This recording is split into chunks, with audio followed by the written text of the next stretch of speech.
그가 우리를 대신하여 자신을 주심은 모든 불법에서 우리를 속량하시고 우리를 깨끗하게 하사 선한 일을 열심히 하는 자기 백성이 되게 하려 하심이라. 아멘. 우리 앞뒤 좌우 계신 분들과 반갑게 인사하도록 하겠습니다. 참 잘 오셨습니다. 네, 참 잘 오셨습니다. 1517년 10월 31일 날에 마틴 루터는 당시의 로마 가톨릭의 잘못된 가르침, 잘못된 행위들에 저항하는 95개의 반박문을 비텐베르크 성당 문에 걸었습니다. 루터가 행한 것은 단지 그 당시에 잘못된 신앙 바로잡는 것에 그치지 않고 오늘날을 살아가는 저와 여러분에게도 바르게 믿고 바르게 사는 것이 얼마나 중요한지를 가르쳐 주죠. 그런데 여러분, 내가 바르게 믿고 바르게 살면서 내 가족이라던가 또 교회 안의 믿음의 후배들을 바르게 믿고 바르게 사는 사람으로 세워간다라는 것은 어떤가요? 너무나 어려운 일이에요. 참 쉽지 않습니다. 어쩌면 한 번 당하는 거룩한 순교보다 그게 더 어려운 거가 아닌가라는 생각이 들 정도이죠. 여러분, 바르게 사는 것이 참 중요할 텐데 그 바른 삶은요, 바른 믿음이 없으면 불가능한 것이에요. 다시 말해서 저를 따라해 보시죠. 바른 믿음에 서지 않으면 바른 삶은 없다. 자, 뭐가 바르게 사는 게 중요한 거예요? 바른 믿음이 중요한 거예요. 바른 믿음이 중요해요. 어떻게 사느냐, 이것은 무엇을 믿느냐가 결정하는 것입니다. 무엇을 믿느냐가 바로 서게 되면 어떻게 사느냐는 자연스럽게 따라오게 된다라는 거죠. 그러면 그 옛날에 마틴 루터가 그 여러 가지 고초를 겪어가면서 마틴 루터가 그 지키고자 했던 바른 믿음은 어떤 믿음이었을까? 그것은 행위가 나를 구원하는 것이 아니라 오직 믿음, 오직 은혜만이 나를 구원할 수 있다라는 것이었어요. 당시 로마 가톨릭의 잘못된 가르침은 뭐였어요?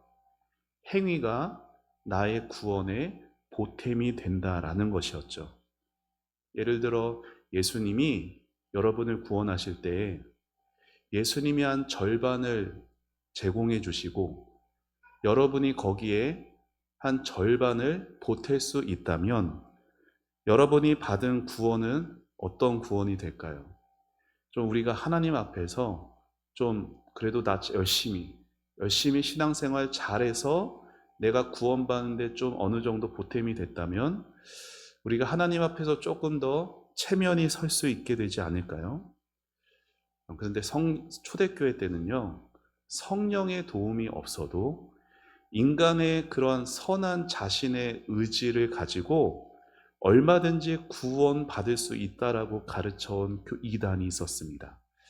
이것을 펠라기우스 이단이라고 말하는데 이 사람이요 4세기경에 살았던 펠라기우스라는 사람으로부터 그 이단이 시작이 되었어요. 그리고 오늘날의 대부분의 종교들은 다 이 펠라기우스적이에요.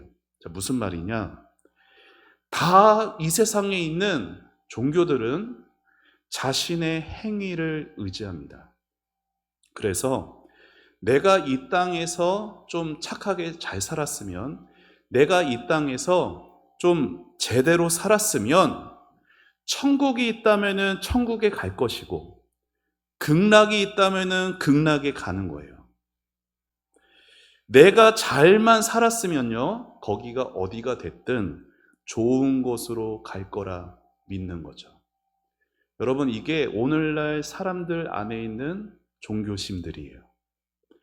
심지어 교회에 다닌다는 성도들도요, 은연중에 이러한 인간의 본성과 같은 이러한 종교심이 있어요. 그래서 예를 들면 장례식장 같은 데 가가지고 유족들을 위로한답시고 고인이 생전에 교회에 한 번도 가본 적이 없고 예수님을 전혀 믿지 않았는데 생전에 좋은 일을 많이 하셨으니 천국에 가셨을 겁니다.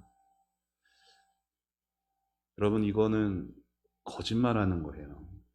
그렇죠?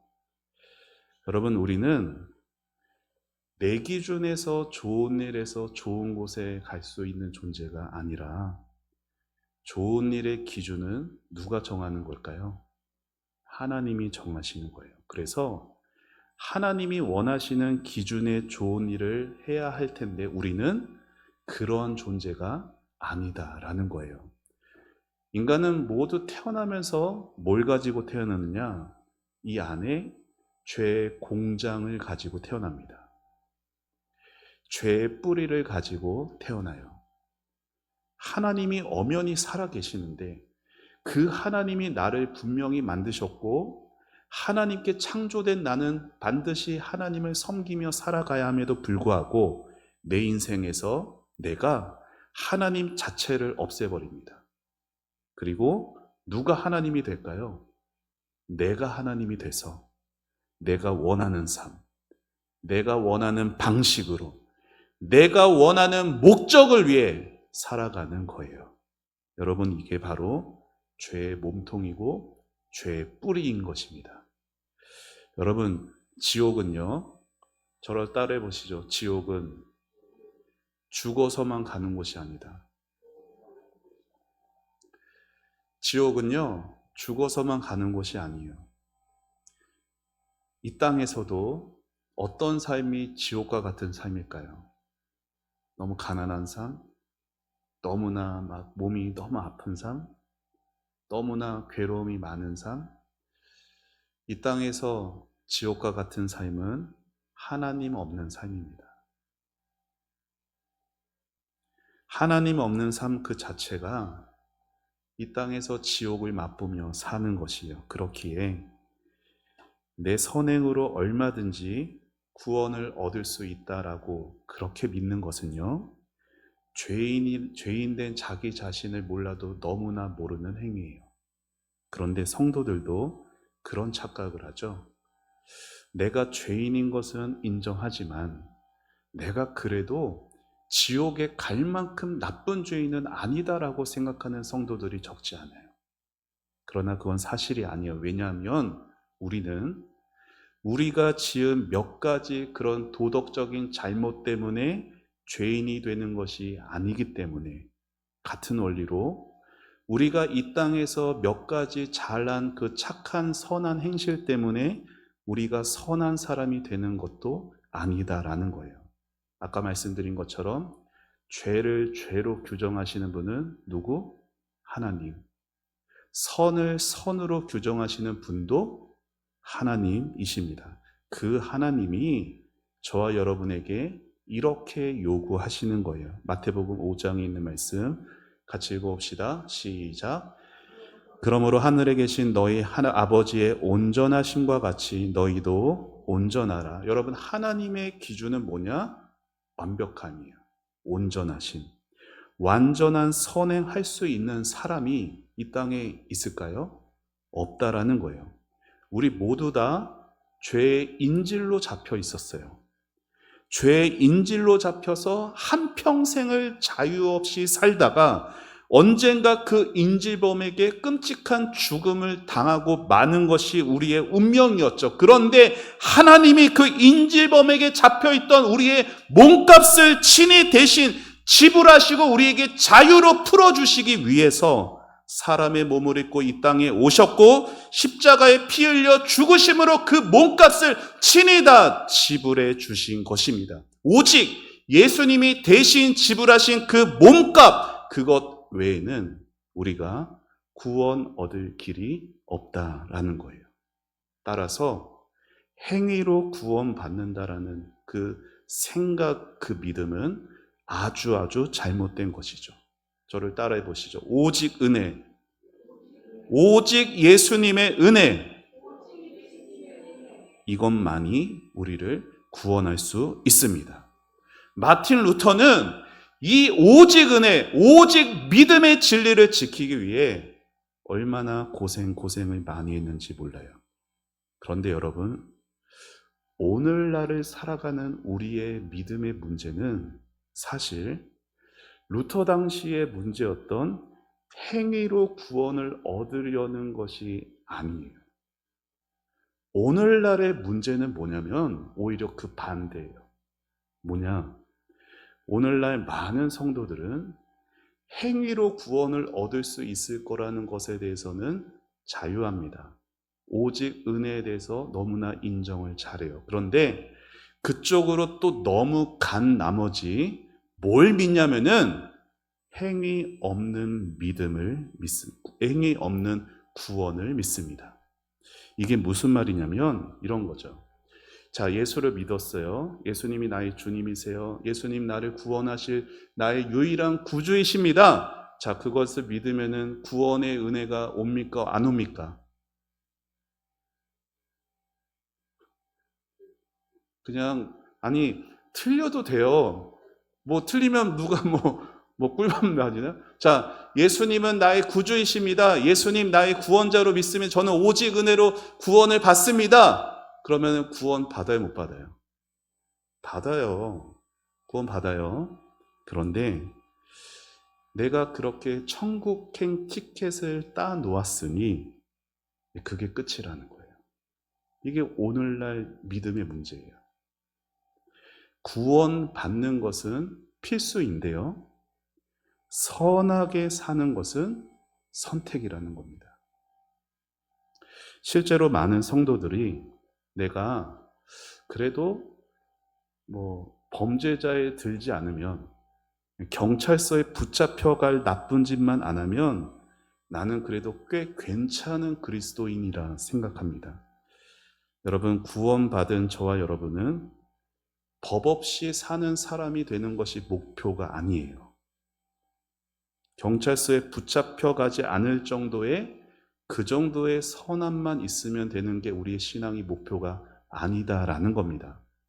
예수님이 십자가에서 죽으신 것은 에덴 동산에서 하나님이 만드신 그 사람으로 우리를 회복시키시기 위해서였어요.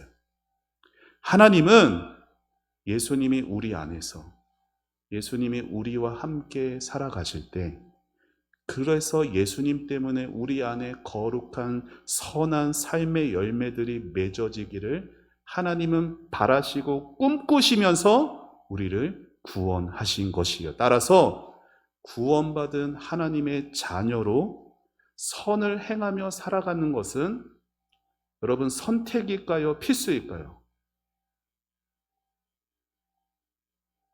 네?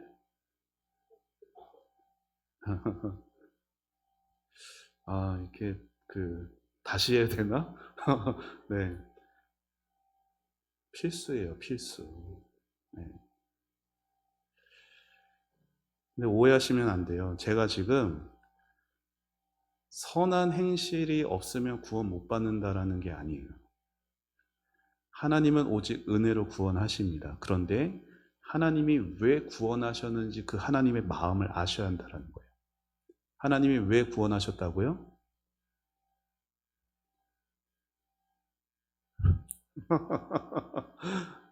우리 안에 예수님으로 인한 선한 열매가 맺어지도록 그걸 바라시며 그것을 꿈꾸시며 우리를 구원하셨다는 겁니다. 그 하나님의 마음이 있는데 하나님의 사랑받고 은혜 받아서 구원 받아놓고 나는 이제 천국행 따놨으니 이제는 나를 위해 좀 살아야겠다, 그런 마음 가질 수 있는 거예요, 없는 거예요? 가질 수 없다라는 거예요. 그렇게 하나님의 마음을 외면해 놓고 구원 받았다라고 말할 수가 없어요. 자, 그러면 왜 우리가 구원받은 이후에도 왜 선한 삶, 선을 행하며 살아가야 하는가? 저는 오늘 세 가지 이유를 말씀드리겠습니다. 첫째, 구원받은 우리예요. 헷갈리시면 안 돼요. 내가 선행을 해야 구원받는 게 아니에요. 그렇죠? 구원을 받았기 때문에 이제 선을 행하는 거예요. 구원을 받은 우리가 선을 행해야 하는 첫 번째 이유, 저를 따라해 보시죠. 하나님을 위해서. 자, 왜냐하면 하나님이 우리를 구원하신 목적이 계속 말씀드린 것처럼 선한 열매를 맺게 하는 것이 하나님이 우리를 구원하신 목적이기 때문이에요. 여러분, 예수님을 나의 구주로 영접할 때 우리에게는요, 새로운 거룩한 정체성이 생기게 됩니다. 자, 어떤 정체성이냐? 자, 그전에는 하나님은 그냥 하나님이셨는데 예수님을 나의 구주로 영접하게 되면 이제 하나님을 하나님 뭐뭐뭐로 부르죠? 아버지. 그러면 내가 그분의 자녀. 예수님을 믿고 구원받은 성도의 새로운 정체성은 뭐예요? 하나님의 자녀라는 정체성입니다. 가정 안에서 자녀는 누구를 닮아갈까요? 부모를 닮아가죠. 마찬가지로 날마다 하늘에 계신 우리 아버지를 닮아가는 것이 우리의 삶에 새로 생기게 된 목표라는 거예요. 여러분, 하늘에 계신 우리 아버지께서는 자녀인 우리가 자기를 닮아서 선을 행할 수 있도록 능력을 주십니다. 믿으세요? 그리고 어떻게 선을 행해야 하는지 그 본보기도 우리에게 주셨어요. 자, 우리에게 능력을 주시기 위해서 누구를 주셨냐? 성령을 주셨고요. 우리가 어떻게 그러면 그 어떤 선을 행하며 살아가야 하는지 그 본보기를 주시기 위해 예수님을 보내주신 것입니다. 우리가 구원을 받는다라는 것은 우리에게 이러한 새로운 삶의 목적이 생겼다라는 거예요. 천국 가니까 끝이 아니라 나에게 새로 살아가야 하는 삶의 목적이 생긴 것이고 그 목적은 선한 삶입니다. 이전에 우리 삶의 목적은 무엇이느냐? 나 자신이었어요. 내가 원하는 삶, 내가 원하는 방식으로 내가 원하는 만큼 살고 싶었던 것이 이전의 내 삶의 목적이었다고요. 그런데 구원을 받고 나니까 그 목적이 달라졌다라는 거죠. 물론 여러분, 믿음이 있으나 믿음이 아직 연약한, 믿음이 아직 어린 성도들은요, 하나님을 왜 믿냐라고 할 때 저는 하나님이 기뻐하시는 선한 열매를 맺기 위해 살아갑니다. 그래서 하나님을 믿습니다. 라고 말하지 않고 믿음이 아직 어린 성도들은 어떻게 말하느냐? 하나님이 내 삶을 좀 도와주실 것 같아서 저는 하나님을 믿어보렵니다. 이렇게 말합니다. 아직 믿음이 약한 사람은. 그런데 그렇게 예수를 믿은 지 그렇게 믿음이 약하지만 믿은 지 5년이 지나고 10년이 지났는데도 아직도 내 삶의 목적은 아버지의 기쁨, 아버지의 영광이 아니라 여전히 하나님의 그냥 내 삶에 좀 보탬이 되도록 하나님의 능력이 필요해서 하나님을 섬긴다라고 말한다면 그만큼 심각한 영적 성장 장애가 없다라는 거예요. 물론 하나님을 위해 내가 어떤 선행을 한다 해도 계속 강조하는 것처럼 그 선행이 우리를 구원하는 것은 아닙니다. 성경은 우리가 구원받은 것은 절대 우리의 행위에 있지 않다라고 거듭 강조해요. 자, 에베소서 2장 8절과 9절을 같이 읽어봅시다. 시작. 너희는 그 은혜에 의하여 믿음으로 말미암아 구원을 받았으니 이것은 너희에게서 난 것이 아니요 하나님의 선물이라.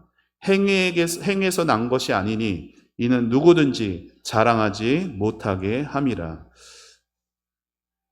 여러분, 우리가 구원받은 것은요, 우리의 선행과는 아무 상관이 없어요. 그러나 그렇다고 해서 선행을 잊어서도 절대로 안 됩니다. 왜요? 선행이 우리에게 구원을 준 것은 아니지만 구원받은 목적은 무엇을 위해서? 우리의 선행을 위해서 구원받은 목적이 있다라기 때문이죠.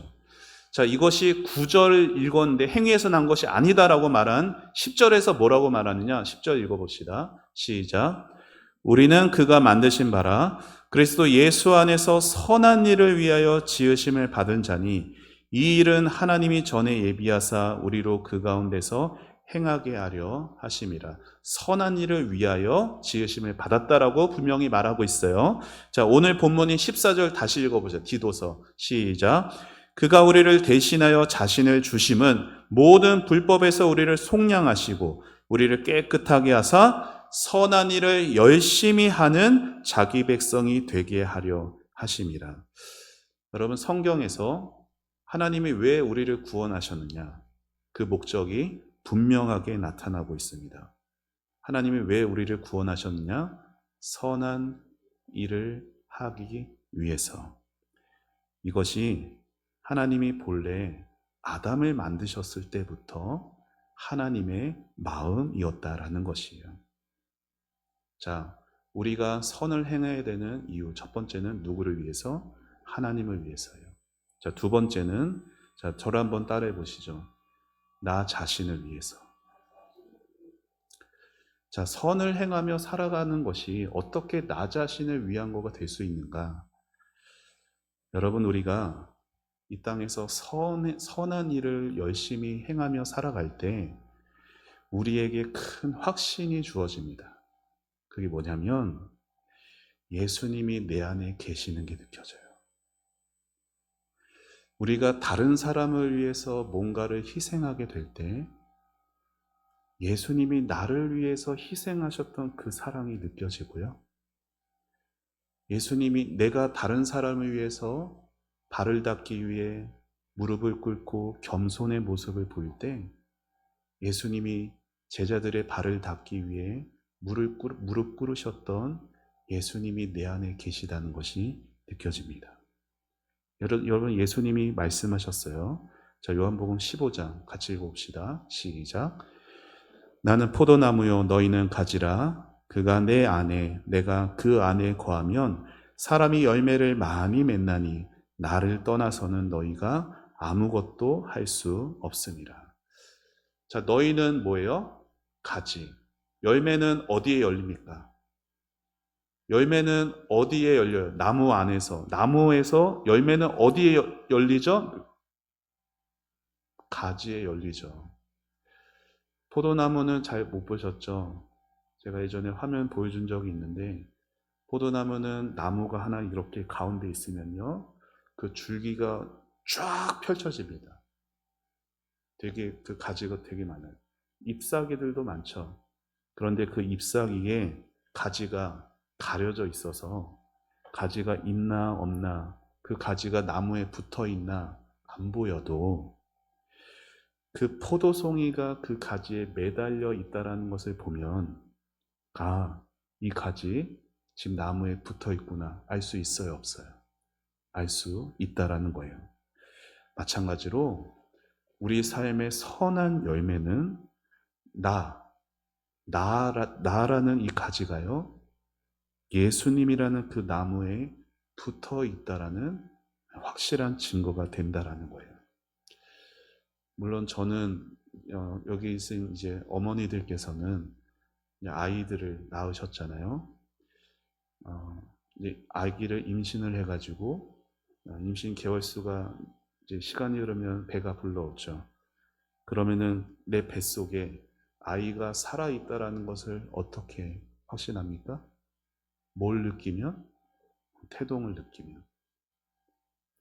뱃속에서 아이가 꿈틀대는 게 막 이렇게 느껴지면 아, 이 아이가 살아있구나 확신할 수 있어요. 이렇게 우리가 선한 열매를 맺어갈 때마다 우리는 아, 예수님이 내 안에 살아계시는구나 확신할 수 있습니다.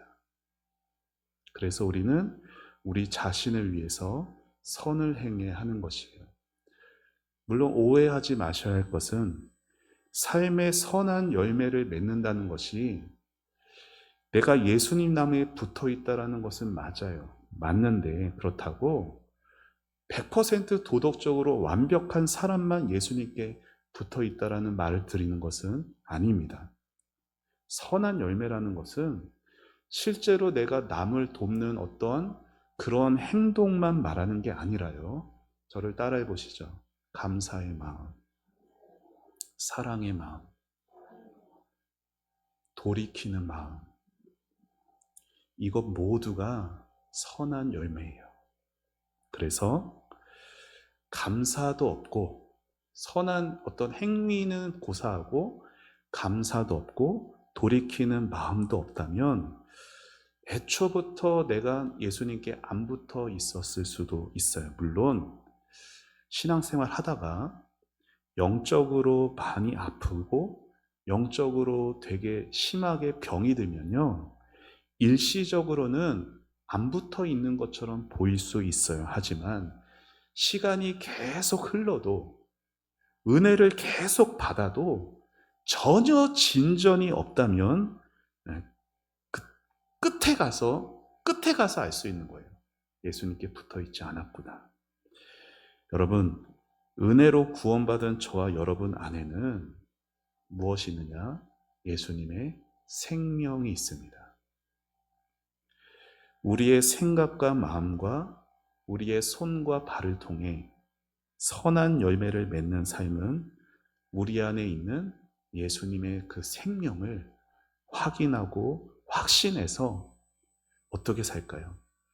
여러분, 내 안에 예수님이 계시다는 것을 확신하는 사람, 내 안에 예수님이 계셔서 기뻐하는 삶은 더 선한 일을 향하여 갈 수 있는 힘이 되고 원동력이 된다라는 거예요. 자, 이것이 두 번째예요. 자, 첫 번째가 누구를 위해서? 하나님을 위해서. 두 번째는 우리 자신을 위해서. 자, 마지막으로 세 번째, 저를 따라해 보시죠. 이웃을 위해서. 여러분, 우리가 선한 행위를 하며 살아야 되는 것은 다른 사람, 특별히 믿지 않는 사람을 예수님께로 이끄는 전도지예요. 무엇이? 우리의 선행이. 자, 마틴 루터가 이러한 말을 했습니다. 같이 화면 보며 읽어봅시다. 시작.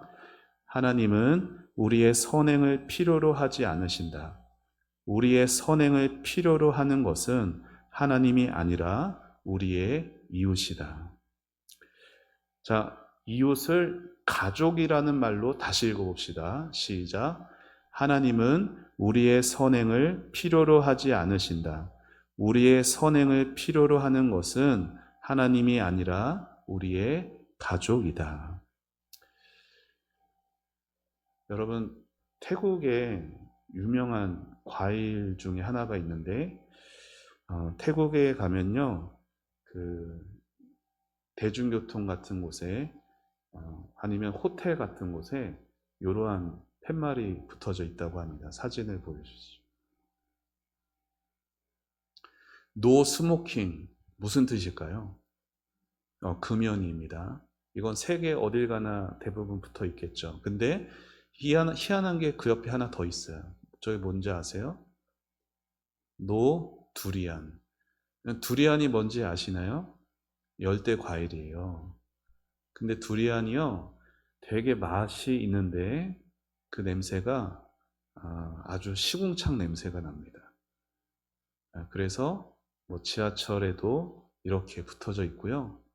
택시나 호텔 같은 데에도 두리안은 출입금지라고 붙어져 있다라고 하죠.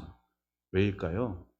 두리안이라는 과일은 아무리 잘 싸고 막 숨겨도 그 냄새가 숨겨지지 않기 때문입니다. 그런데 여러분, 저 두리안보다 더 숨길 수 없는 것이 있습니다. 그게 뭐냐면, 저를 따라해 보시죠. 내 안에 계시는 예수님의 냄새.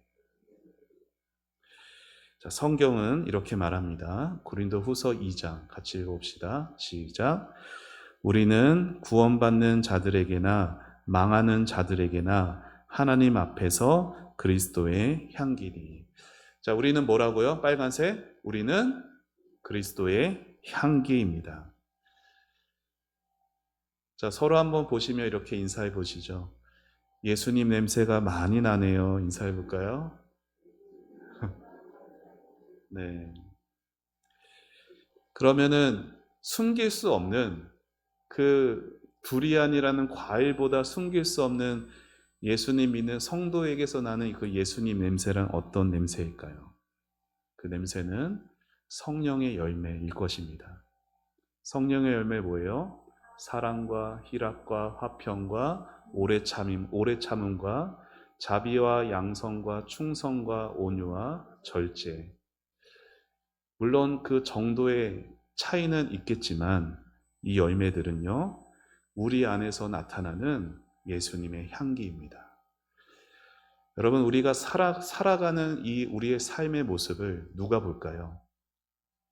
사람들이 지켜봐요. 그들은 우리에게서 흘러나오는 예수님의 냄새를 오늘도 맡고 있습니다. 그러다가 오늘날 우리에게 다가와서 그 냄새의 비밀을 이렇게 물을 거예요. 당신은 참 지금 어려운 형편인 걸 내가 아는데 어떻게 그렇게 당당하게 견디죠?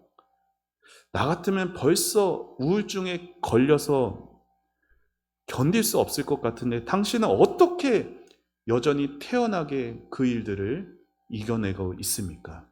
그러면 주저하지 말고 예수님 믿는 성도들 이렇게 대답해 주어야 해요. 그거는 제가 참는 게 아니에요.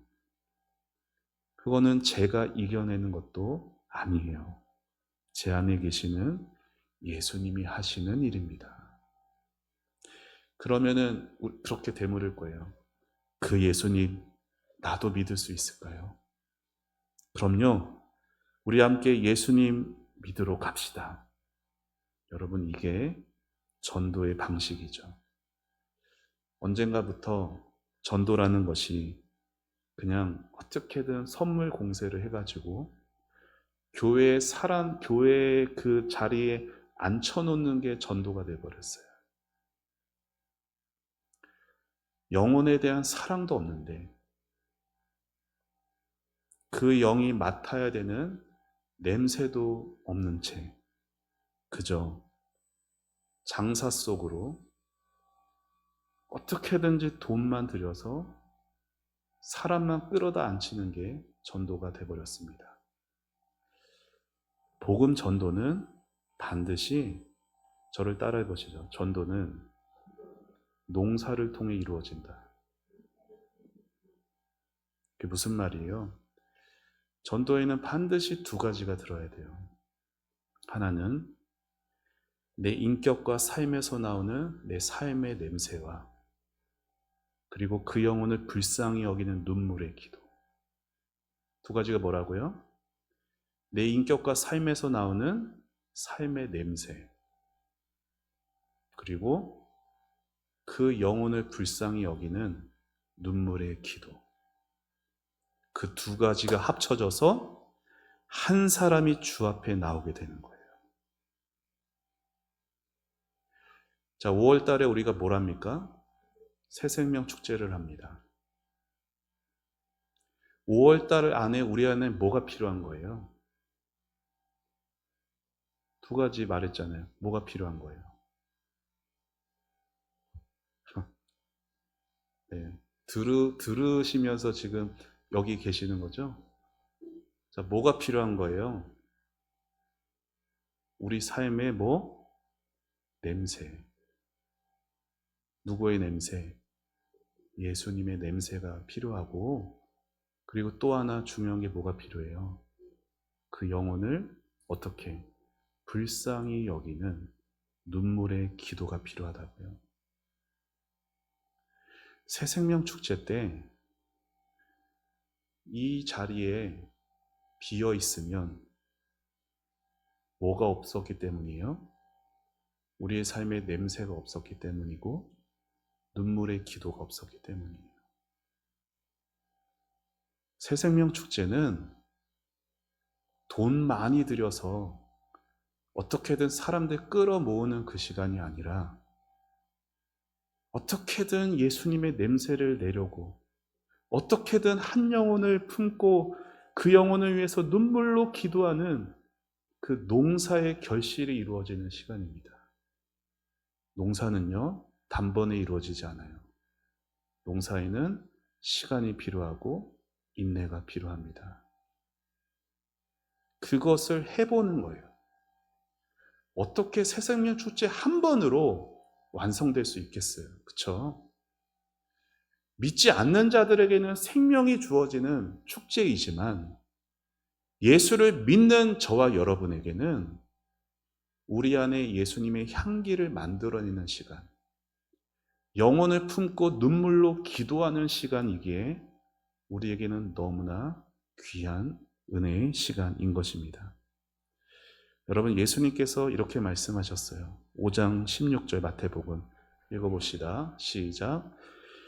이같이 너희 빛이 사람 앞에 비치게 하여 그들로 너희 착한 행실을 보고 하늘에 계신 너희 아버지께 영광을 돌리게 하라. 아멘. 오늘은 꽃이 없지만 여러분 조화 아시죠? 조화. 요즘에요 조화가 얼마나 감쪽같이 만드는지 몰라요. 가가지고 이거를 이렇게 실제로 만져보고 막 이렇게 해보지 않는 이상은 이게 생화인지 조화인지 감쪽 같습니다. 그런데 여러분 금방 구분할 수 있는 방법이 있어요. 그게 뭘까요? 네? 향기? 여러분 조화 비누꽃 향기 되게 잘 나요. 이번에 저희 딸 졸업식 조화로 했는데 조화가 이게 시들질 않으니까 그대로 입학식 때도 똑똑 그거 그대로 썼어요. 여러분 조화와 생화의 그 언제 이게 들통이 날까요? 네? 꺾어 보면 벌과 나비가 오면은 들통이 나요. 왜일까요? 생화에는 반드시 벌과 나비가 앉습니다. 그러나 조화에는 아무리 그럴듯한 향기가 있건 모양새가 있어도 거기에 절대 앉지 않아요. 우리의 선한 행실은 벌과 나비를 불러오는 그 모든 꽃향기, 살아있는 향기처럼 예수님의 냄새를 세상에 풍기게 되는 것입니다. 우리가 정말 세상에서 예수님 냄새를 풍기며 살아갈 때 예수님 믿지 않는 죽은 생명들이 우리 안으로 오게 되는 것이에요. 자, 요한 웨슬레는 이러한 모습에 대해 이렇게 말을 합니다. 같이 읽어볼까요? 시작. 당신이 할 수 있는 모든 선행을 행하십시오. 당신이 할 수 있는 모든 수단을 다해, 당신이 할 수 있는 모든 방법을 다해, 당신이 할 수 있는 모든 장소에서, 당신이 할 수 있는 모든 때에, 당신이 할 수 있는 모든 사람에게, 당신이 할 수 있는 모든 때까지. 요한 웨슬레, 감리교의 창시자입니다. 요한 웨슬레가 이 고백을 하고 이렇게 살다가 갔습니다. 여러분, 요한 웨슬레가요, 자신의 임종이 가까웠음을 알고 자기 장례 절차를 어떻게 할지 유언을 적어놨어요. 근데 거기에는 거리에 있는 노숙자들, 거리에 있는 고아들을 불러다가 그들에게 1파운드씩을 주고, 1파운드는 그 당시 남자가 하루 일당이었어요. 1파운드씩을 그들에게 주고 자신의 관을 옮기도록 그렇게 장례 절차에 유언과 같이 적었습니다. 왜요? 그 사람들에게 그날 하루 벌이를 주기 위해서. 그렇게 그는 죽는 마지막 순간까지 선한 삶으로 하나님을 영화롭게 하고 자신이 하나님의 자녀라는 정체성을 확인하며 이웃들에게는 예수님의 아름다운 향기를 퍼뜨릴 수 있었습니다.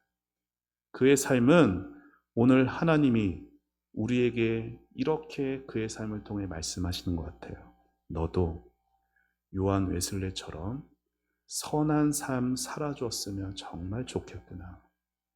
사랑하는 여러분, 선행을 한다라는 것은 나에게 아무 선행이 없기에 내게 부담과 어려움으로 다가올 수도 있습니다.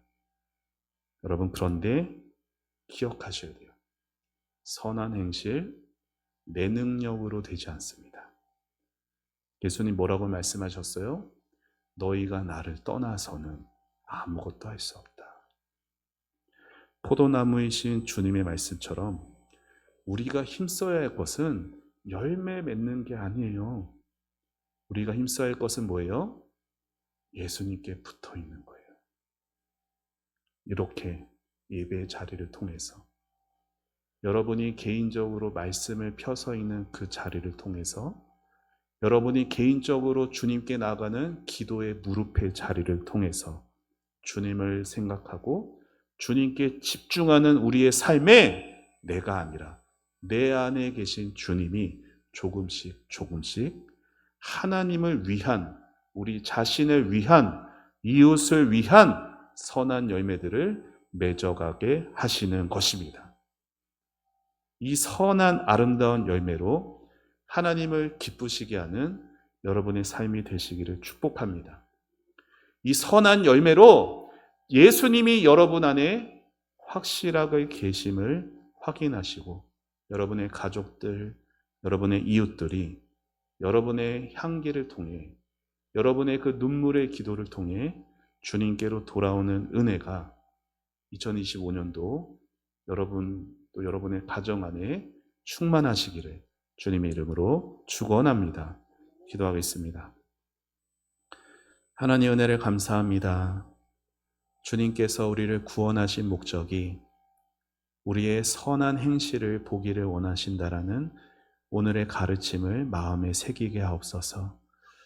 하나님이 나를 구원하신 분명한 목적이 있다라는 것을 기억하고 예수님을 믿고 구원받은 하나님의 자녀인데도 어떻게 살아가야 할지 몰라서 이렇게 이리저리 방황하는 삶이 아니라 분명한 삶의 목적을 가지고 하나님을 위하여서 또 나 자신을 위하여서 또 이웃을 위하여서 그렇게 선한 행실에 내 능력으로가 아니라 내가 주님께 붙어 있을 때 내 안에 계신 주님께서 성령의 능력으로 선한 열매들이 맺어져 가도록 주여 축복하여 주시옵소서. 그렇게 선한 열매를 통하여 하나님을 기쁘시게 하고 우리 자신에게도 기쁨이 되며 하나님의 은혜를 충만한 삶을 살아가는 저희의 인생, 저희의 가정, 우리 교회가 될 수 있도록 축복하여 주시옵소서. 주님께 모든 것 감사드리며 예수님의 이름으로 기도합니다. 아멘.